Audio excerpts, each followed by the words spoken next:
இலக்கணத்துல நாம இப்போ சொல் இலக்கணம் பற்றி பார்க்க போறோம். இலக்கணம் 5 வகைப்படும் தெரியும். எழுத்திலக்கணம், சொல்லிலக்கணம், பொருள் இலக்கணம், யாப்பிலக்கணம், அணி இலக்கணம். இல்ல எழுத்துனா நமக்கு என்னன்னு தெரியும். உயிரெழுத்துக்கள், மெய்யெழுத்துக்கள், உயிர்மெய் எழுத்துக்கள், ஆயுத எழுத்துன்னு எழுத்துக்கள் இருக்கு. அடுத்து சொல். இந்த எழுத்துக்கள் ஒன்றோ அல்லது ஒன்றிற்கு மேற்பட்டவையோ சேர்ந்து பொருள் தருமாயின் அது சொல் அப்படின்னு சொல்லுவோம். இது ஓரெழுத்து சொல். பூ என்பது ஓரெழுத்து சொல். காய் என்பது ஒன்றிற்கு மேற்பட்ட எழுத்துக்கள் தொடர்ந்து நின்று பொருள் தருவது. காய் காய்த்தது, பூ பூத்தது, கனிமொழி வந்தாள், இவைகள் எல்லாமே நாம சொல் அப்படின்னு சொல்லிட்டு சொல்றோம்.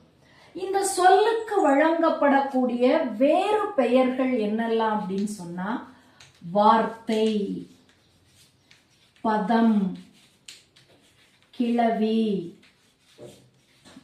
மொழி என்பன. வார்த்தை தெரியும்.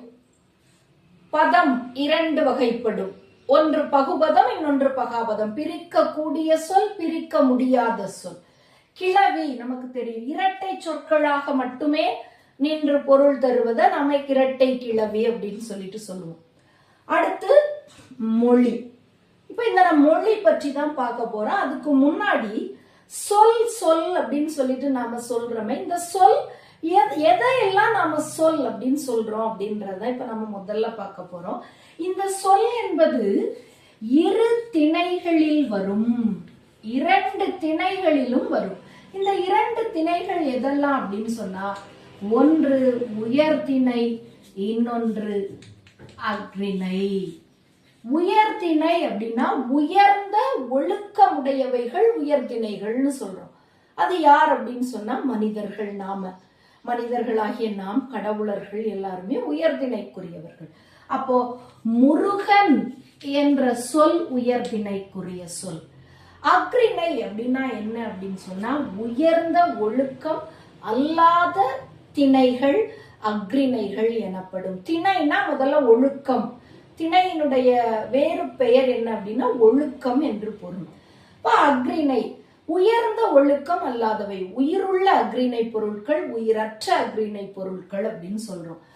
ஆடு என்பது உயிருள்ள அஃறிணை சொல். கல் என்பது உயிர் அற்ற அஃறிணை சொல். 2 திணைகளிலும் சொல்லானது வரும். அடுத்து 5 பால்களிலும் வரும். பால் 5 வகைப்படும் அப்படின்னு பார்த்திருக்கோம் நம்ம. ஒன்று ஆண்பால், பெண்பால், பலர்பால், ஒன்றன்பால்,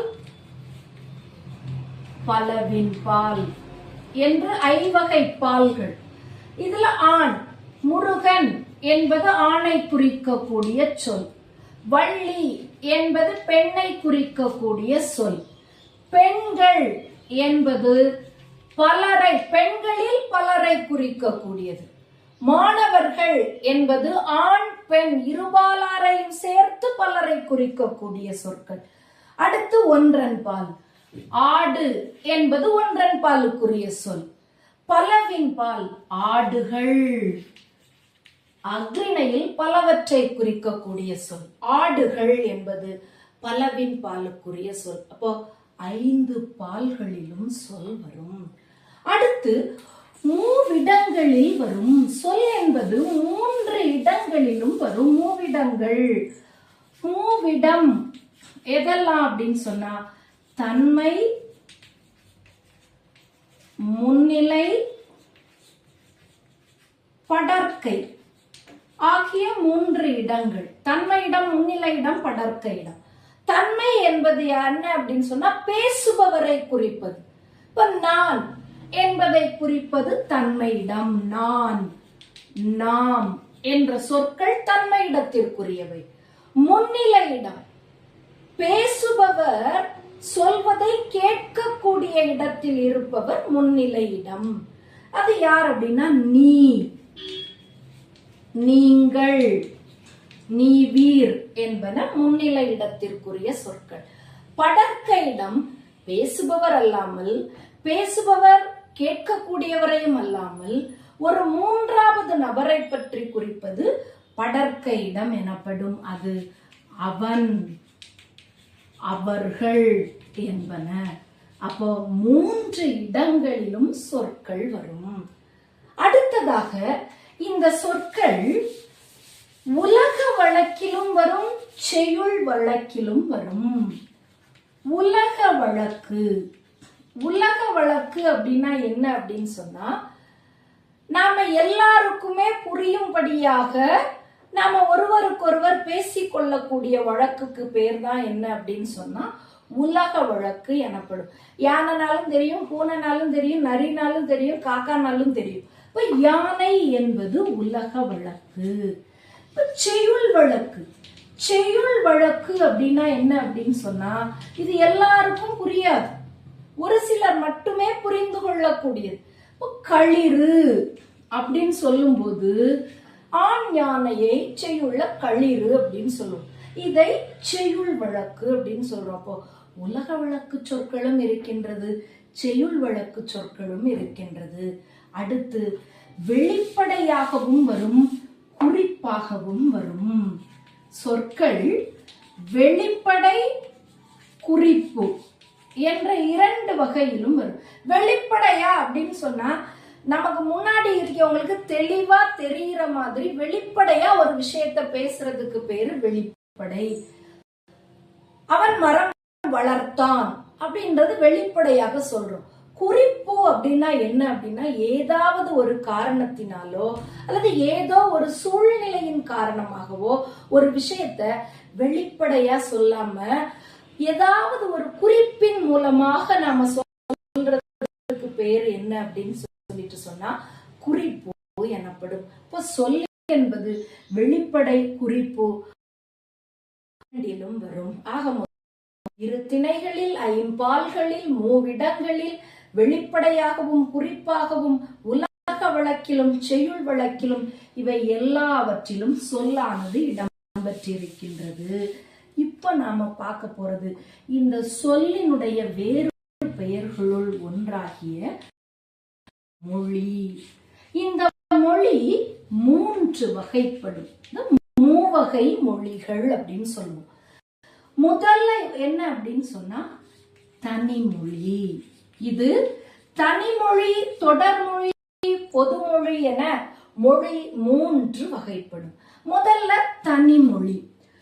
ஒரே ஒரு சொல் பொருள் தருமாறு தனித்து நின்று பொருள் தருவது தனிமொழி எனப்படும். பல், கண், வந்தான், படித்தான், தூங்கினான், இது எல்லாமே என்ன அப்படின்னு சொன்னா தனிமொழி. ஒரே ஒரு சொல் தனித்து நின்று பொருள் தருவது தனிமொழி. இரண்டாவது தொடர்மொழி. தொடர்மொழி அப்படின்னா என்ன அப்படின்னு சொன்னா, 2 அல்லது 2ற்கு மேற்பட்ட சொற்களோ தொடர்ந்து நின்று பொருளை உணர்த்துவது தொடர்மொழி எனப்படும். 2 சொல் நின்றாலே அதை நம்ம தொடர் அப்படின்னு சொல்லுவோம், சொற்றொடர் அப்படின்னு சொல்லிட்டு சொல்லுவோம். அப்ப 2ற்கு மேற்பட்ட சொற்களோ தொடர்ந்து நின்று பொருள் தருவது தொடர்மொழி எனப்படும். கண்ணன் வந்தான்,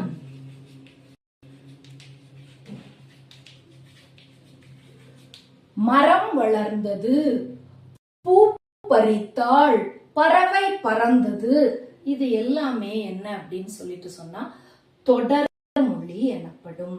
மூன்றாவதாக பொதுமொழி. இந்த பொதுமொழி அப்படின்றது என்ன அப்படின்னு சொல்லிட்டு சொன்னா, தனிமொழி தொடர்மொழி ஆகிய 2ற்கும் பொதுவாக வருவது பொதுமொழி எனப்படும். ஒண்ணுமே சிம்பிள்.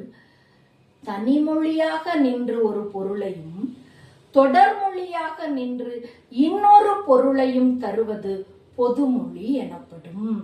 தனிமொழினா நமக்கு தெரியாது, பிரியாமல் நின்று ஒரு பொருளையும் பிரிந்து தொடர்மொழியாக வருகின்ற பொழுது இன்னொரு பொருளையும் தருவது பொதுமொழி எனப்படும். பலகை. இப்ப இந்த பலகை என்பது இப்ப தனிமொழி, ஒரே ஒரு சொல். பலகைனா நம்ம எல்லாருக்குமே தெரியும், நம்ம உட்காரக்கூடிய பலகை அல்லது ஊஞ்சலுக்கு போடக்கூடிய பலகை அல்லது கதவு செய்வதற்கு பயன்படுத்தக்கூடிய பலகை. இப்போ பலகை என்பது இப்ப தனிமொழியாக இருக்கின்றது. இப்போ பலகைனா என்னன்னு தெரிஞ்சிச்சு. இதோட பொருள் நாம உட்காரக்கூடிய ஒரு பலகை, மரத்தால் செய்யப்பட்ட பொருள். அடுத்து இப்ப இந்த தனிமொழியை நாம பிரிக்கிறோம், பல கை. இப்ப இது என்னவாயிடுச்சு அப்படின்னா தொடர்மொழியாக மாறிவிட்டது. பல கை, அதாவது பல கைகள் என்று இன்னொரு பொருளை தந்திருக்கின்றது. அப்போ தனிமொழியாக நின்று ஒரு பொருளையும் தொடர்மொழியாக நின்று இன்னொரு பொருளையும் தந்திருப்பதால் இது இரண்டிற்கும் பொதுவானது. ஆகையால் இதை நாம என்னன்னு சொல்றோம் அப்படின்னு சொல்லிட்டு சொன்னா பொதுமொழி அப்படின்னு சொல்றோம். இன்னும் எடுத்துக்காட்டுகள் பார்க்கலாம். 8 என்பது பொதுமொழி. 8 என்று தனிமொழியாக நிற்கின்ற பொழுது எண்ணிக்கையை குறிக்கின்றது. இதையே பிரிக்கின்ற பொழுது எள் தூ அப்படின்னு வருது. எள் உன், தூ என்றால் உன் என்று பொருள். எள் உன் என்று எள் தூ என்று தொடர்மொழியாக நிற்பதால் 8 என்பது பொதுமொழி. வேங்கை, வேங்கை என்றால் தனித்து நிற்கின்ற பொழுது புலி என்று பொருள். இதே பிரிக்கின்ற பொழுது வேம் கூட்டல் கை, வெந்து போன கைகள் என்று பொருள். அப்போ தனிமொழியாக நின்று ஒரு பொருளையும் தொடர்மொழியாக நின்று பிரிதொரு பொருளையும் தருவது பொதுமொழி எனப்படும்.